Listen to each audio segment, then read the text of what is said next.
ਅੱਛਾ ਉਹ ਜਿੱਥੇ ਘਰ ਆ ਉਹਦੇ ਆਲੇ ਦੁਆਲੇ ਗਲੀ ਮਹੱਲਾ ਘਰ ਹੈਗਾ? ਕੁਛ ਵੀ ਨਹੀਂ ਹੈ। ਕੀ ਕਰਦੇ ਪਏ? ਇਕੱਲਾ ਇੱਕ ਜਗ੍ਹਾ ਤੇ ਬਣਿਆ ਘਰ? ਮਾਰਕੀਟ ਹੈ। ਮਾਰਕੀਟ ਹੈ ਨਾ? ਮੈਂ ਤੁਹਾਨੂੰ ਦੱਸਣਾ ਨਾ, ਮਾਰਕੀਟ ਤਕਰੀਬਨ ਉਹਦੇ ਵਿੱਚ ਤਕਰੀਬਨ 60 ਕੁ ਦੁਕਾਨਾਂ ਹੈਗੀਆਂ, 30 ਇੱਧਰ ਤੇ 30 ਇੱਧਰ ਤੇ ਸਾਹਮਣੇ, ਤੇ ਉਹ ਸਾਰੀ ਮਾਰਕੀਟ ਬੰਦ ਪਈ ਹੈ ਅਰਸਾ 12 ਸਾਲ। ਲਓ ਜੀ, ਉਸੇ ਗੱਲ ਦੀ ਵਜ੍ਹਾ ਤੋਂ। ਹਾਂ ਝਾਲ ਤੇ ਐਸੀ ਕੋਈ ਜਗ੍ਹਾ ਹੀ ਨਹੀਂ ਗਈ, ਮੈਂ ਆਪ ਝਾਲ ਸਾਰਾ ਫਿਰਿਆ। ਮੈਂ ਤੁਹਾਨੂੰ ਉਸ ਜਗ੍ਹਾ ਤੇ ਲੈ ਕੇ ਜਾਵਾਂਗਾ। ਤੁਸੀਂ ਭਾਜੀ ਮੈਨੂੰ ਸਿਰਫ ਦਿਖਾ ਦੇਣਾ ਵਾ ਕਿ ਆਹ ਘਰ ਆ ਜੀ ਜਿਹਦੇ ਅੰਦਰ ਉਹ ਸਾਰਾ ਕੁਝ ਆ। ਮੈਂ ਕਹਿੰਦਾ ਹੀਰੋ ਨਾ ਬਣਾਓ ਉਸਤਾਦ ਜੀ, ਕਿਉਂ ਕਰਦੇ ਹੁੰਦੇ ਤੁਸੀਂ ਯਾਰ ਐਵੇਂ ਯਾਰ? ਐਟਮਾ ਹੈ ਹੀ ਹੀਰੋ ਆ, ਖਤਰਿਆਂ ਦਾ ਖਿਲਾੜੀ ਆ, ਜੰਮਿਆ ਹੀ ਖਤਰਿਆਂ ਨਾਲ ਖੇਲਣ ਲਈ ਹੈ। ਇੱਥੇ ਹੱਥ ਖੜਾ ਕਰ।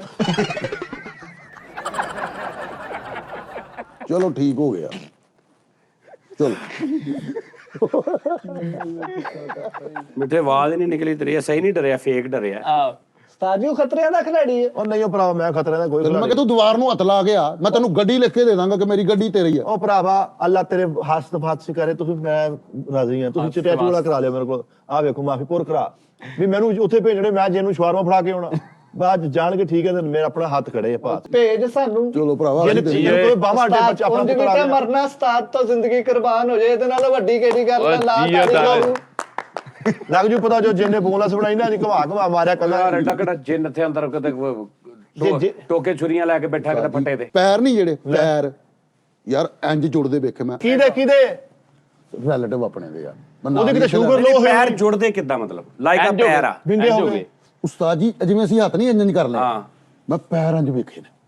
ਇੰਜ ਹੋ ਜਾਂਦੇ ਪੈਰ, ਇੰਜ ਤੋਂ ਇੰਜ ਨਹੀਂ ਉਸਤਾਦ ਜੀ, ਕਿੱਥੇ ਹੁੰਦੇ ਜੀ? ਉਹ ਪੈਰਾਂ ਨਾਲ ਟਿੱਕੇ ਲਾਉਂਦਾ। ਅੱਛਾ ਉਹਦੀ ਤੂੰ ਕੀ ਵਜ੍ਹਾ ਵੀ ਇਹ ਜਿੰਨ? ਉਹ ਸ਼ੇਰ, ਉਹ ਘਰ ਹੀ, ਉਹ ਵਿਚਾਰੀ ਉਧਰ ਗਈ ਏ। ਚੱਲ ਉਹ ਗਈ ਏ ਤੇ 10-15 ਮਿੰਟ ਬਾਅਦ ਹਨਾ ਉਹ ਲੇਟੀ ਹੋਈ ਹੈ ਇੰਜ ਕਰਕੇ। ਤੇ ਤੇ ਅਸੀਂ ਉਹਨੂੰ ਬੁਲਾਣੇ ਆ ਕਿ ਬਾਜੀ ਕੀ ਹੋਇਆ, ਆਪਾਂ ਕੀ ਹੋਇਆ? ਤੇ ਅਸੀਂ ਕਿਹਾ ਕਿ ਸ਼ਾਇਦ ਹੀ ਉਹ ਕਹਿੰਦੀ ਕੁਛ ਨਹੀਂ ਹੋਇਆ। ਮੈਂ ਕਿਹਾ ਪਾਣੀ ਪਿਲਾ ਸ਼ਹਜ਼ਾਦ, ਪਾਣੀ ਪਿਲਾ ਬਾਜੀ। ਉਹ ਪਾਣੀ ਲੈਣ ਗਿਆ ਤੇ ਸ਼ਹਜ਼ਾਦ ਸਾਹਿਬ ਦੀ ਚੀਖ ਨਿਕਲੀ ਤੇ ਮੈਂ ਨੱਸ ਕੇ ਕੀ ਆਦਤ, ਉਹ ਬਾਹਰ ਵੇਖ ਉਹਦੇ ਤੇ ਪੈਰ ਇੰਜ। ਓਏ ਉਹਦੇ ਭਰਾਵਾ ਕੋਈ ਹੋਰ ਮਸਲਾ ਵੀ ਹੋ ਸਕਦਾ ਯਾਰ। ਮੰਮੀ ਲੱਖ ਲੰਨ ਤੇਰੇ ਤੇ ਯਾਰ, ਉਹਨੂੰ ਫਾਲਜ ਵੀ ਪੈ ਸਕਦਾ ਵਾ। ਸ਼ਨਾਖਸੀ ਡਰ ਗਈ।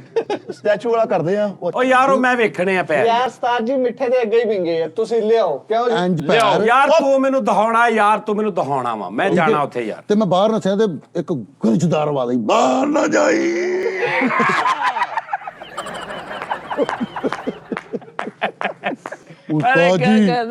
ਉਸਤਾਦ ਜੀ ਛੋਟਾ ਭਾਈ, ਸਿਆਣਾ ਬੇੜਾ ਭਾ ਤੂੰ ਹੋ ਗਿਆ। ਉਹ ਮਿੱਠੇ ਮੈਂ ਤਾਂ ਡਰਦੀ